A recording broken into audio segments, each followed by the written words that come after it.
Mesdames et messieurs, bonsoir. Ravi de vous retrouver cette nouvelle édition de Direct pour ce lundi 6 décembre 2021.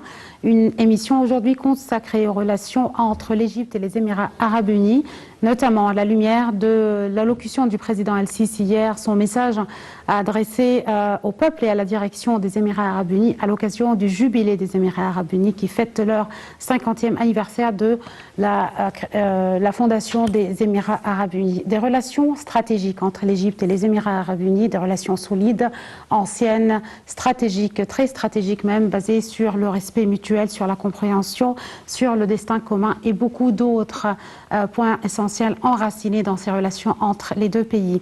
Et nous allons bien sûr, comme les séquences qui vous sont présentées dans l'émission de Direct, commencer par des petites nouvelles locales avant de débattre de notre sujet principal ce soir. Et c'est à cet égard que notre sujet principal sera le débat sera avec notre cher invité, Dr Cherif Amir, qui est professeur de relations internationales également, chercheur indépendant. Bonsoir, Dr Cherif.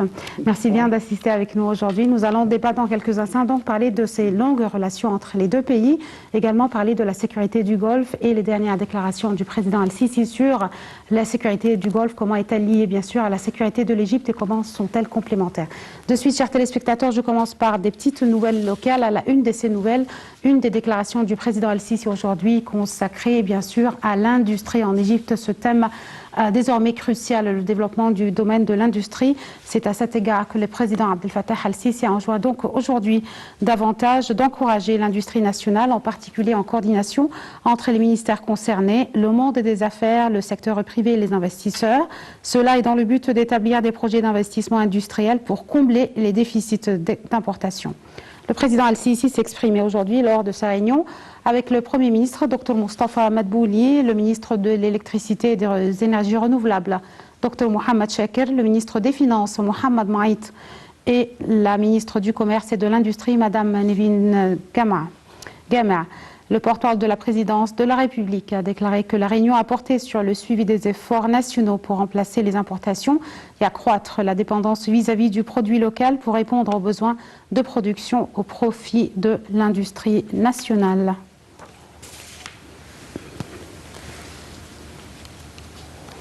Une nouvelle sécuritaire dans le cadre de renforcer la coopération et d'échanger les expertises entre les forces armées de l'Égypte et de la Russie. Les activités de l'exercice militaire maritime conjoint égypto-russe, le pont de l'Amitié 4, et qui dureront quelques jours dans les eaux régionales dans la Méditerranée, ont été lancées.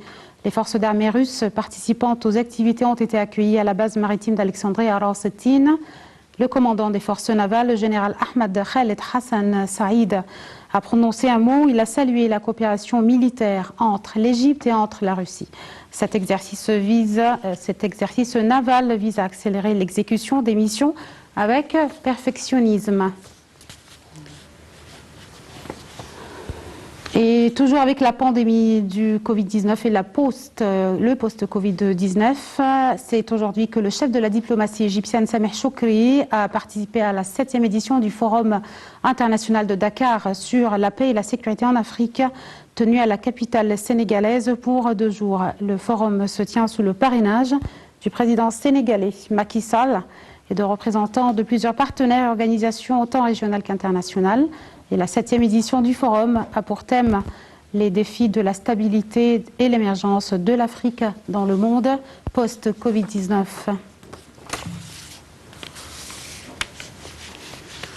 Et toujours dans le contexte de la pandémie du coronavirus, le variant de Omicron, l'Égypte a mis en place 14 sites de vaccination dans les centres commerciaux et les stations de métro en vue de renforcer sa campagne de vaccination anti-Covid-19. Des centres de vaccination ont été également installés dans les clubs sportifs et les centres de jeunesse.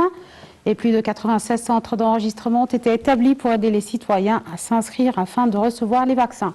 L'Égypte n'a détecté jusqu'à présent aucun cas du nouveau variant Omicron. Les autorités sanitaires ont annoncé avoir pris toutes les mesures nécessaires en vue de contrôler la situation à travers le pays, en prévision de l'apparition de nouveaux cas contaminés par le variant Omicron. Le ministre de la Santé par intérim Khaled Abdelghafar a déclaré que plus de 14 millions de personnes avaient reçu les 2 doses du vaccin anti-coronavirus alors que près de 27 millions autres n'avaient reçu qu'une seule dose.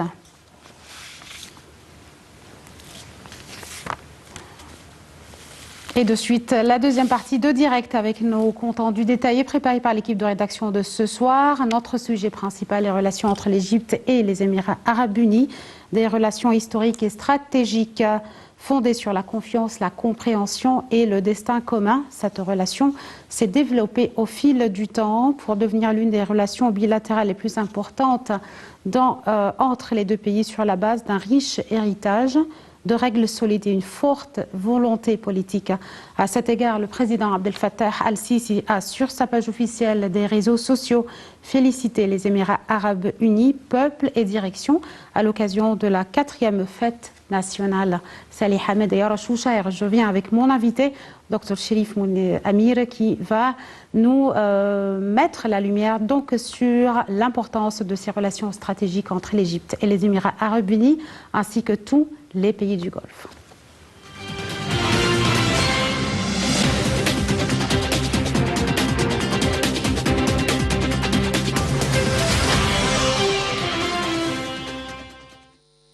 Je suis ravie d'adresser à mon nom et au nom du peuple égyptien mes félicitations au peuple et à la direction des Émirats arabes unis à l'occasion de sa 50e fête nationale. C'est ce qu'a publié le président Abdel Fattah el-Sisi sur sa page de réseaux sociaux, ajoutant qu'au cours des dernières années, les Émirats arabes unis ont présenté un modèle unique de développement, d'urbanisation et de modernisation technologique.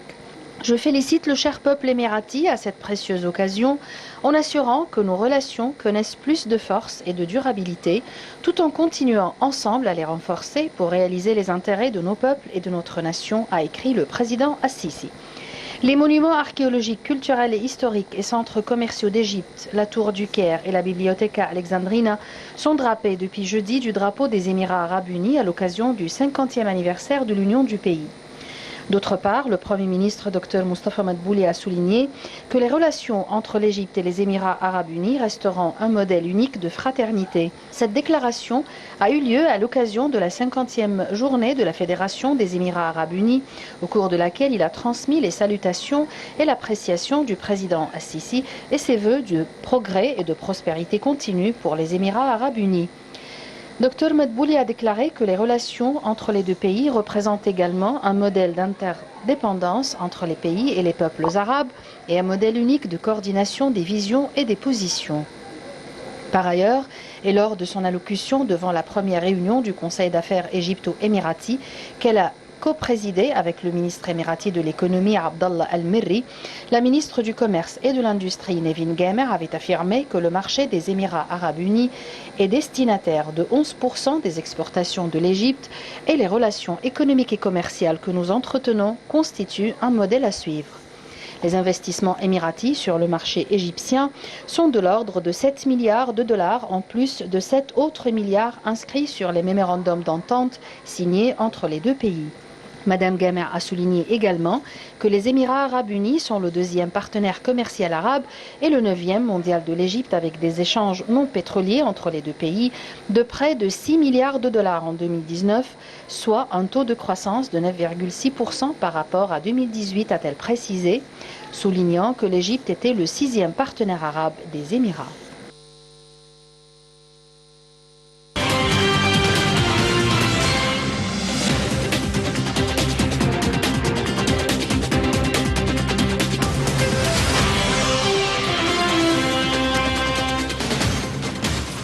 Et on revient donc avec notre invité pour ce soir, Dr Cherif Amir, professeur de relations internationales et chercheur indépendant.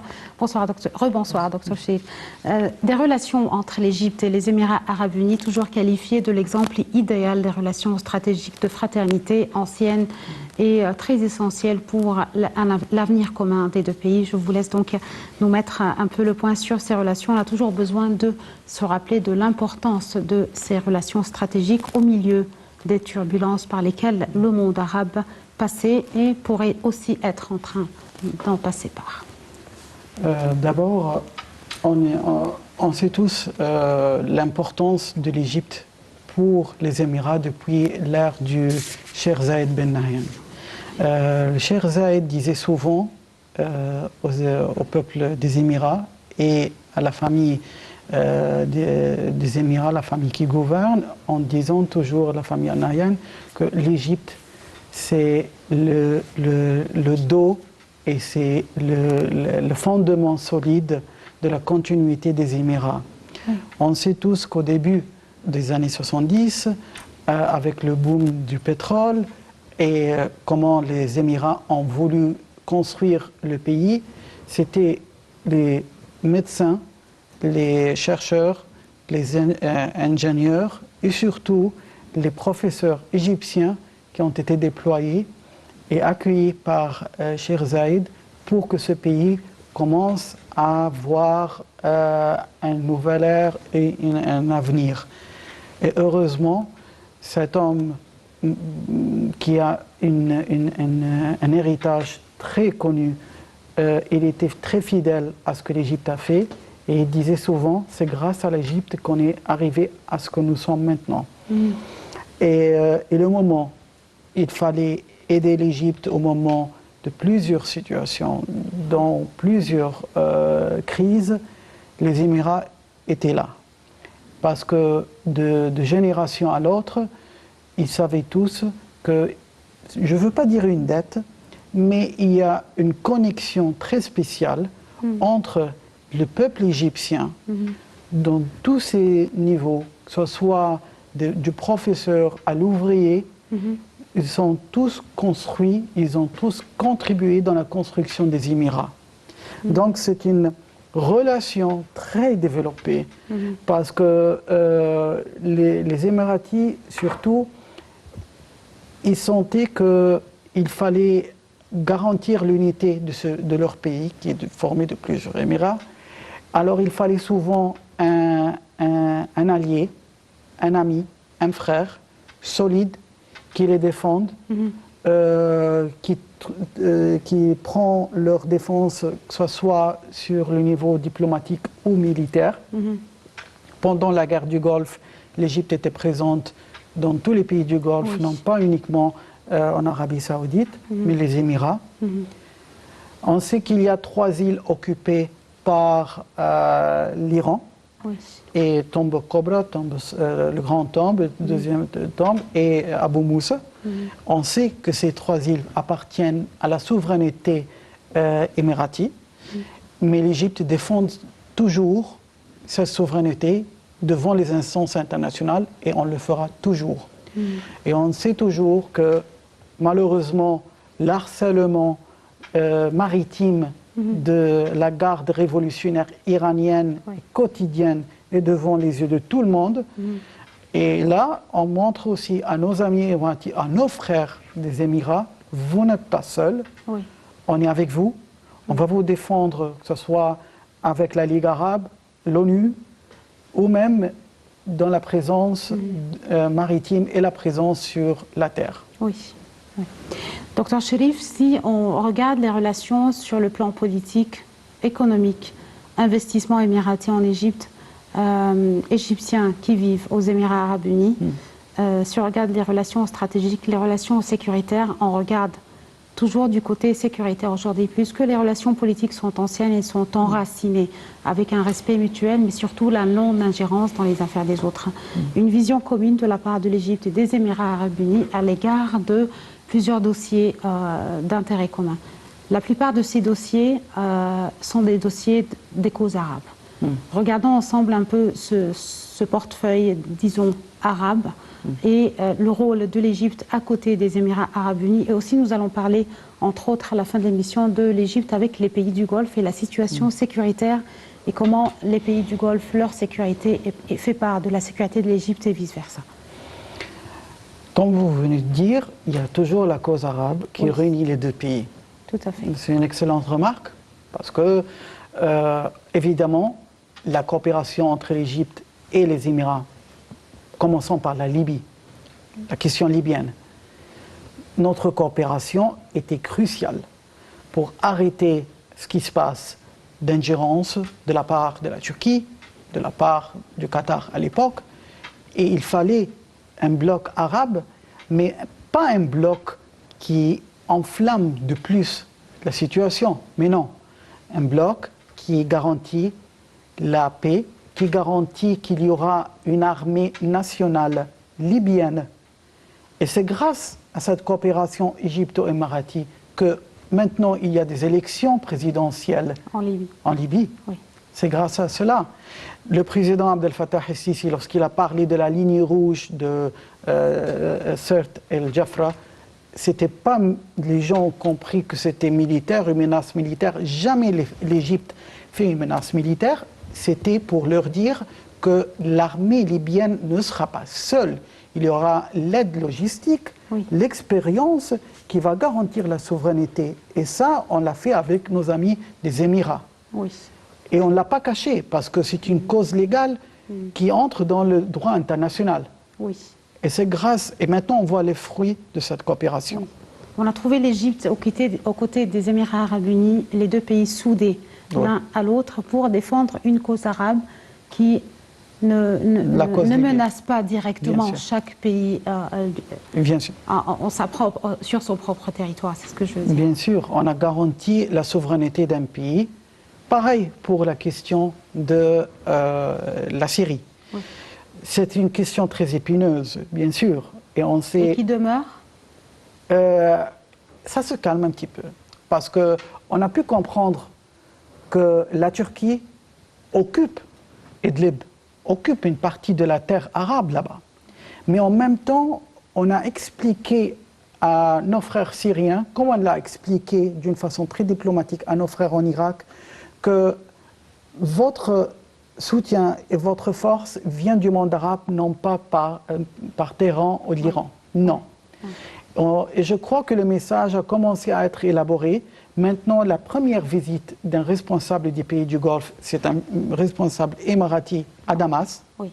L'Égypte, maintenant, commence à parler ouvertement que le siège vide de la Syrie dans la Ligue arabe doit être maintenant occupé par un représentant de Damas.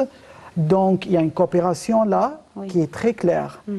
Et aussi, le message est très clair à la Turquie, que s'il y a un désaccord avec nos frères en Syrie, mais on ne va jamais accepter que cela rend la terre syrienne vulnérable, que ça rend la souveraineté de ce pays ouverte à être violée comme ils le font maintenant. Et aussi, il faut signaler un point très important là-dessus, c'est que l'Égypte et les Émirats, ils ont entretenu des relations très fortes avec la Russie, qui joue un rôle très important là-bas. En Syrie, oui. En Syrie, comme on l'a fait aussi en Libye. Oui. Alors, ça nous a beaucoup aidé, c'est-à-dire on a trouvé la clé. Au lieu de travailler avec l'Iran, parce que les Iraniens ils ont cru que maintenant ils vont nous tourner le bras et nous vont forcer à accepter leurs conditions, on a dit non. Nous, Égyptiens et Émiratis, on va aider les Syriens, on ne va pas les laisser seuls, mais on va travailler avec un ami commun, c'est la Russie. Et je crois que le président Vladimir Poutine, comme il entretient d'excellentes relations avec notre président Abdel Fattah el-Sisi, aussi avec le prince Mohammed bin Zayed, il entretient de très bonnes relations avec lui. Les Russes maintenant comprennent ce que diplomatiquement, militairement, géopolitiquement, il faut travailler avec l'Égypte et les Émirats et non pas avec la Turquie et l'Iran. Si je m'arrête sur la cause palestinienne et toujours le rôle de l'Égypte à côté des Émirats arabes unis à l'égard de la cause palestinienne. C'est très très bizarre et très paradoxal que lorsqu'on a signé les accords de Camp David dans les années 70, 79, pareil c'est arrivé avec les Émirats. Oui. Ils étaient traités de traîtres, qu'ils ont abandonné la cause, mais à la fin, ça a été expliqué que c'était pour le peuple palestinien. Et c'est compris aujourd'hui. Bien sûr, c'est compris parce que l'investissement dans les territoires palestiniens, c'est grâce aux investissements émiratis. La coopération entre l'État d'Israël et les Émirats, aussi, ça rend bénéfique au peuple palestinien parce que c'est très important de comprendre que l'idéologie diplomatique de l'Égypte et des Émirats, c'est que les négociations, ça peut aboutir à quelque chose. Il faut signaler quelque chose très importante, c'est que le moment où les Émirats ils ont signé les accords abrahamiques, on les appelle comme ça, avec Tel Aviv, avec Israël, le prix était très très intéressant pour les Palestiniens, c'était les gels des constructions, des nouveaux implantations en Judée-Samarie. Et ça, jamais ça a été comme ça. Donc le message était clair. Ceux qui enflamment à dire il faut faire la guerre comme les Iraniens et qui financent tout ça, mais à la fin ils ne font rien sur le territoire. Maintenant, les Émiratis ils ont dit on va accepter, comme l'Égypte avait accepté les accusations, mais on va le faire, on va continuer le chemin jusqu'au bout parce que vous allez voir les résultats. Et les résultats, ce sont les projets, les investissements et les gels de ces constructions. Donc le message est clair de la part de l'Égypte et des Émirats arabes unis et des pays arabes. Ce sont des messages politiques, sécuritaires, stratégiques fondés sur les voies pacifiques, sur le choix du peuple, des peuples eux-mêmes, des peuples arabes, sur le respect mutuel, sur la non-ingérence dans les affaires des autres. Et ce sont des choix aussi qui visent à calmer ou à piétiner un peu pas les troubles, mais disons les petites turbulences qui pourraient secouer bien sûr le monde géopolitique aujourd'hui. Un message de fraternité, pas seulement en tant que base, mais aussi non-ingérence, des solutions politiques, des solutions pacifiques. Et c'est toujours le résultat finalement, il est toujours un seul message de ces pays arabes. Si je parle d'un autre côté économique, regardons aujourd'hui comment est l'état des Émirats arabes unis. À côté, on regarde également l'Égypte, regardons le développement aux Émirats arabes unis, regardons ces réalisations. En Égypte, on dit des projets pharaoniques, aux Émirats arabes unis, on dit des projets faramineux. La même volonté, pas seulement une volonté politique de la part des dirigeants, mais également la volonté de regarder ce que l'Égypte fait, regarder ce que les Émirats arabes unis ont fait. Comment vous voyez ce développement si rapide dans les deux pays ? D'abord, je parle urbanisation, je parle tout ce qui pourrait être socio-économique plus que sur le plan politique. Bien évidemment, ce qui a facilité tout ça, c'est la personnalité charismatique du président Sisi dans ses relations avec les gouverneurs des Émirats. C'est-à-dire que c'est un homme qui a donné beaucoup de confiance au pays, aux Émirats. N'oublions pas que le président ici, il a eu la légion la plus importante là-bas il y a un an. Et il était décoré, c'est jamais un président arabe a reçu cette décoration, parce que c'est un homme qui a donné vraiment un sens aux paroles du Cheikh Zayed à l'époque, lorsqu'il leur a dit « comptez sur l'Égypte ». Ils ont vu que leur père fondateur, il avait raison. On a maintenant un président en Égypte sur qui on peut compter, qui, si on va donner une aide financière, va l'utiliser pour renforcer l'Égypte, parce que, comme moi je l'ai entendu moi-même, lorsque j'étais à Paris, je parlais avec nos frères émiratis là-bas sur cette question, ils m'ont dit que le Cheikh Zayed avait dit à ses enfants, avant de nous quitter, il a dit, si l'Égypte tombe, ça sera tout le monde arabe qui va s'écrouler. Et si l'Égypte sera forte, c'est la force du monde arabe. C'est comme ça. Et cette équation, elle est restée dans leurs esprits et dans leur tête. Et c'est pour cela le développement économique qu'on voit maintenant, urbanisme, comme vous dites, les villes d'Al-Alamin, par exemple, ça a été au début, avant toute construction, le président ici, il a amené son homologue, le prince héritier d'Abu Dhabi, prince Mohammed Ben Zayed. Il a visité là-bas et il faut l'avouer, nos frères émiratis ils ont contribué financièrement sur ce plan. C'est très important de voir, même sur la carte, que les deux extrémités du pays du Golfe, c'est-à-dire qu'à l'accès de la mer de la Méditerranée jusqu'au Golfe arabe ou persique, comme ils les appellent, de deux côtés, il y a maintenant deux citadelles qui sont très fortes Oui. économiquement et qui sont qui renforcent l'ambition que le Moyen-Orient, un de ces jours, pourra être vraiment, comme on le disait, un Hong Kong ou même Shanghai. C'est-à-dire, on sera un boom économique.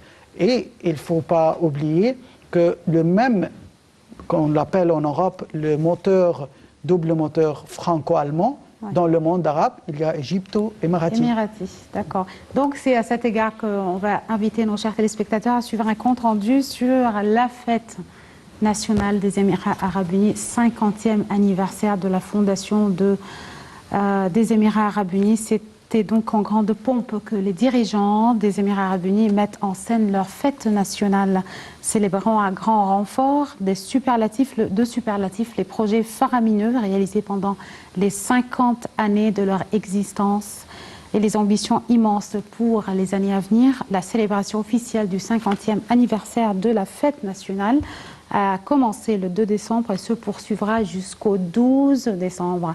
Suivant ce compte rendu, on revient de suite avec plus de détails sur ce développement sans précédent aux Émirats arabes unis et cette volonté et cet amour pour les Émirats arabes unis, vice-versa, l'amour des Émiratis également pour le peuple égyptien ou envers le peuple égyptien.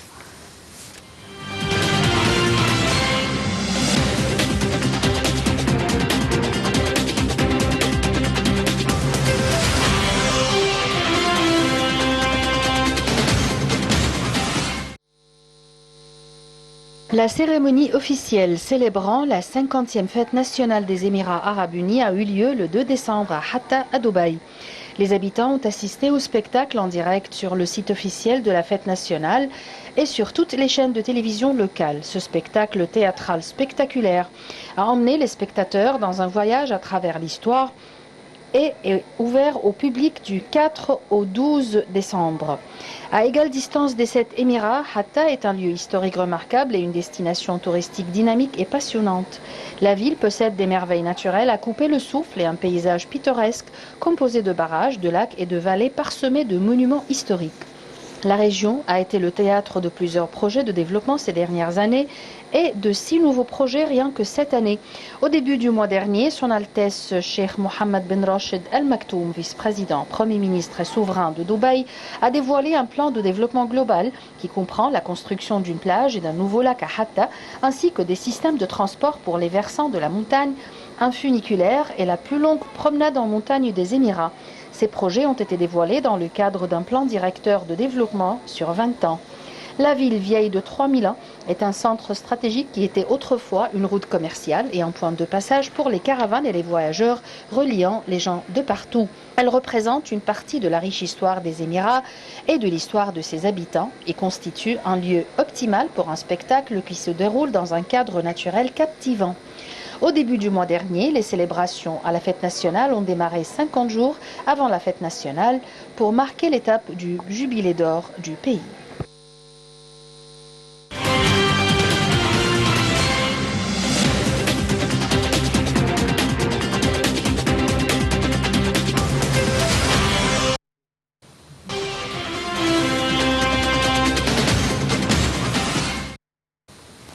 Et de retour, chers téléspectateurs, avec Dr Cherif Amir. On parlait donc de ce développement, Dr Cherif Amir, aux Émirats arabes unis, en Égypte également, à applaudir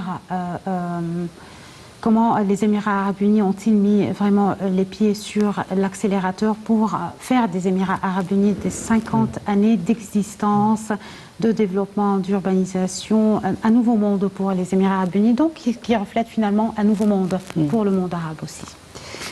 Je passe à une des parties les plus épineuses, comme vous l'avez cité, la sécurité du Golfe. Une des déclarations du président Abdel Fattah al-Sisi également, que la sécurité de l'Égypte fait partie de la sécurité des pays du Golfe et vice-versa, bien sûr. Si on en expliquait explicitement aujourd'hui ce que ces mots, comment pèsent-ils dans le monde d'aujourd'hui, dans ce monde géopolitique qui est en pleine mutation et transformation? Bien sûr, ça pèse beaucoup parce que l'Égypte maintenant est la force redoutable militairement parlant au Moyen-Orient. Maintenant, tout le monde sait que l'Égypte, sous l'ère du président Abdel Fattah el-Sisi, sur la question militaire, elle a une armée très sophistiquée, très bien préparée.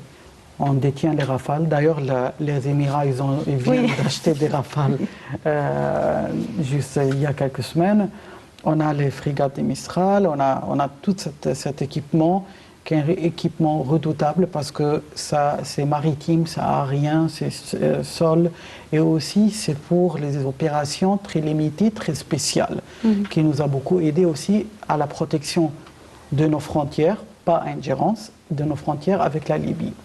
Donc, bien sûr, lorsque le président Sisi a signalé très clairement que la sécurité des pays du Golfe, surtout les Émirats, fait partie de la sécurité de l'Égypte, il avait sa célèbre phrase que ça sera une question de temps, qu'on sera en préparation à aider nos frères dans les Golfes. D'ailleurs, il ne faut pas oublier que la guerre du Yémen, l'Égypte a été présente à Bab el-Mandab, le 3 du Bab el-Mandab, et ça a arrêté beaucoup de l'ingérence iranienne au sud de la mer Rouge. Donc la capacité de l'Égypte à gérer la région de la façon qu'il faut le dire militaire est très présente. Les Émiratis comprennent très bien que maintenant l'Égypte est préparée à les aider à n'importe quel moment. Le danger, il doit être toute aventure, si je veux dire, toute aventure de la garde révolutionnaire iranienne doit être calculée 2 et 10 fois qu'avant, parce que les Émirats ne sont pas seuls, l'Égypte est présente, l'Égypte ne va jamais négliger ni les Émirats, ni le Bahreïn, ni le Koweït, ni l'Arabie Saoudite. On est présent, on va prendre les relais si le moment le demande. Le président ici, s'il l'avait dit, et je crois que ce soit les Iraniens, les Turcs, n'importe qui, ils savent tous que maintenant le monde arabe ou cette région géopolitiquement a changé, parce qu'on a maintenant un schéma très clair, c'est qu'il y a une force militaire qui est l'Égypte, il y a une politique très claire sur la région, c'est qu'on refuse toute ingérence, il y a aussi une expérience qu'on a acquise sur le combat du terrorisme, parce qu'ils ont très mal calculé la situation en Égypte en 2011. Ils ont cru qu'on va sortir blessé, mais non, on est sorti encore plus renforcé. Maintenant, on offre l'expertise. On a l'expertise de renseignement, on a l'expertise d'armement, des tactiques de la guerre urbaine, on sait comment faire. Donc, on a une puissance régionale redoutable qui a changé tous les données au Moyen-Orient.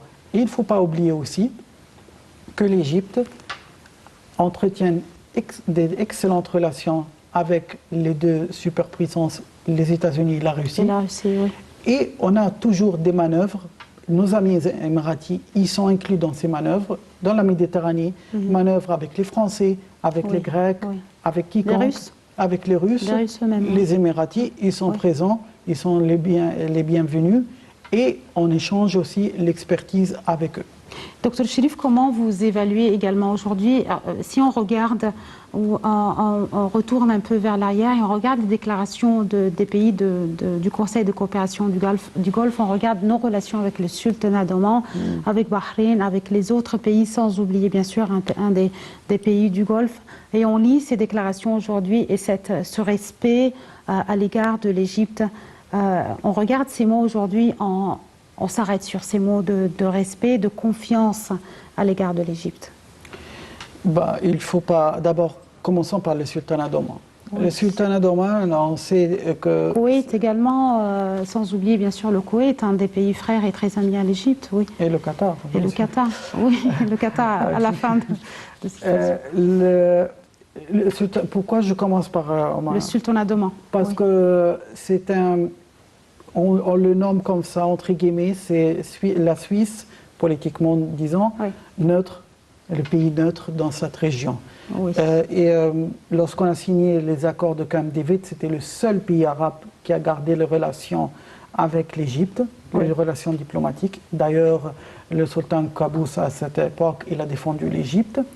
Maintenant, ils ont des excellentes relations avec les Iraniens et aussi des relations avec les Saoudiens. Oui. Donc, et le prince héritier de l'Arabie Saoudite, Mohammed bin Salman, il va effectuer une visite oui. à Oman.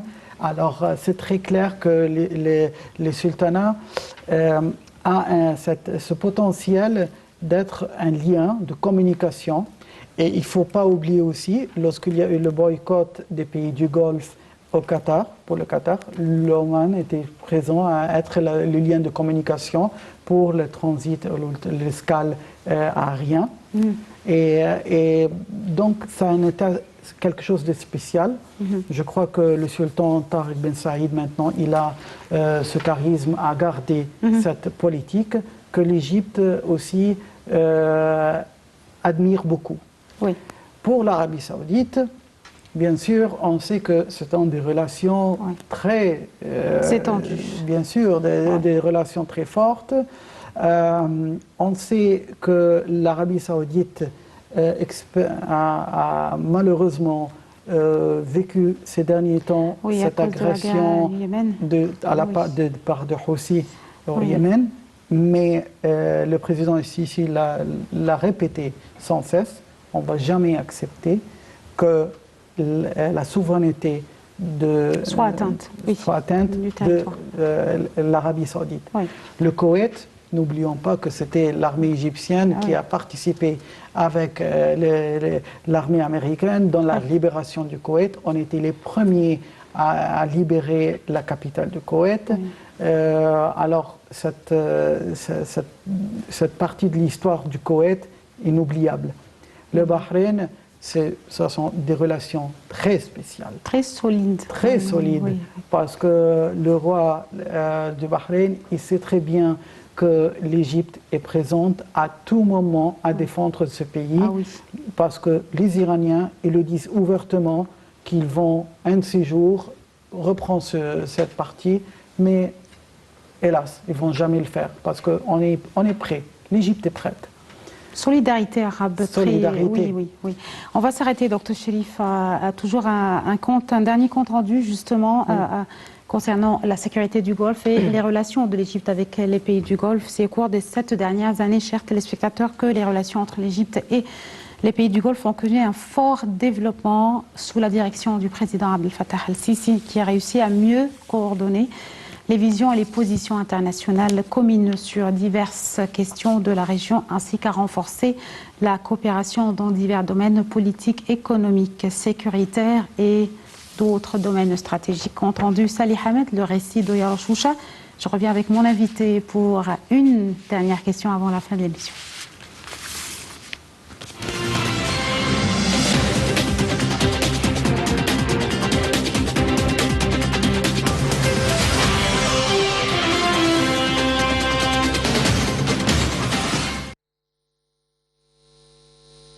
Au cours des 7 dernières années, les relations entre l'Égypte et les pays du Golfe ont connu un fort développement sous la direction du président Abdel Fattah el-Sisi. Les relations bilatérales entre le Caire et Abu Dhabi ont connu un développement important et qualitatif dans les domaines politiques, économiques et sécuritaires, ainsi que dans les taux d'échange commerciaux et l'augmentation du volume des investissements émiratis dans les secteurs de l'économie égyptienne. Selon des responsables, plus de 20 réunions ont eu lieu entre le président As-Sisi avec Cheikh Mohammed Ben Zayed, le prince héritier d'Abu Dhabi, et commandant suprême adjoint des forces armées des Émirats arabes unis de 2014 à 2021. En termes de politique étrangère, ces dernières années ont été marquées par une coordination étroite sur les dossiers d'intérêt commun, tels que les questions palestiniennes, irakiennes, libanaises, libyennes, yéménites et syriennes. Concernant les relations avec l'Arabie Saoudite, plusieurs visites et des contacts interrompus entre les responsables des deux pays ont eu lieu afin de renforcer les relations dans divers domaines. Les relations égypto-koweïtiennes ont également connu un grand élan dans un souci de plus de coordination commerciale et économique, tandis que les relations entre Bahreïn et l'Égypte ont atteint les plus hauts niveaux de solidarité. Le roi de Bahreïn s'est rendu en Égypte à 3 reprises pour rencontrer le président As-Sisi, tandis que le président s'est rendu à Bahreïn en 2015, 2017 et en 2018.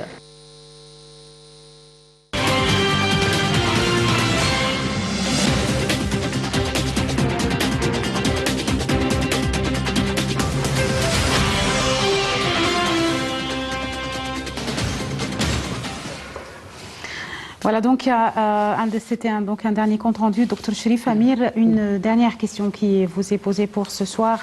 Un des messages du monde arabe, des pays arabes, de l'Égypte et de nos pays frères et amis, à commençant par l'Arabie Saoudite, les Émirats Arabes Unis, Koweït, Bahreïn et les autres, la liste d'autres pays arabes. Voyons cette solidarité entre ces pays aujourd'hui face dans la région surtout du Moyen-Orient. L'Égypte a gardé cette relation, bien sûr, je parle de l'ère du président Abdel Fattah el-Sisi. Depuis cette année, oui. C'est très spécial parce que c'est une période très tendue. On a plusieurs pays qu'on a aidés à ne pas vraiment être des États voyous comme la Libye et la Syrie, et continue encore. On garde des relations très équilibrées avec malheureusement des pays arabes qui sont en hostilité comme le Maroc et l'Algérie. On garde de très bonnes relations entre les deux, on sait qu'ils ont coupé les relations diplomatiques entre eux. On a soutenu la Tunisie, on a soutenu le Soudan, qu'on a vu comment ils étaient une proie dans la main des mouvements terroristes, mais on les a aidés à continuer. Le Liban, on travaille avec les gouvernements libanais pour que ça tombe pas dans les mains du Hezbollah et l'Iran, que ce pays peut continuer. Et la Syrie, comme on a parlé, comment on fait. L'Irak maintenant est dans les bras avec la Jordanie. Ils sont en coopération trilatérale avec l'Égypte. La Jordanie a maintenant, on a vu qu'il y a eu presque un coup d'État, mais maintenant l'Égypte a soutenu le roi Abdallah et était de son côté. On a soutenu aussi l'Irak dans le combat du terrorisme. Il reste sur la liste les Qataris, le Qatar. On a vu au COP26, le président Sisi a rencontré l'émir du Qatar. On est ouvert avec les Qataris à négocier, sauf qu'ils doivent comprendre que la souveraineté de l'Égypte, c'est une ligne rouge. Leurs médias doivent nous respecter et leur politique et la diplomatie doivent changer envers l'Égypte. C'est tout.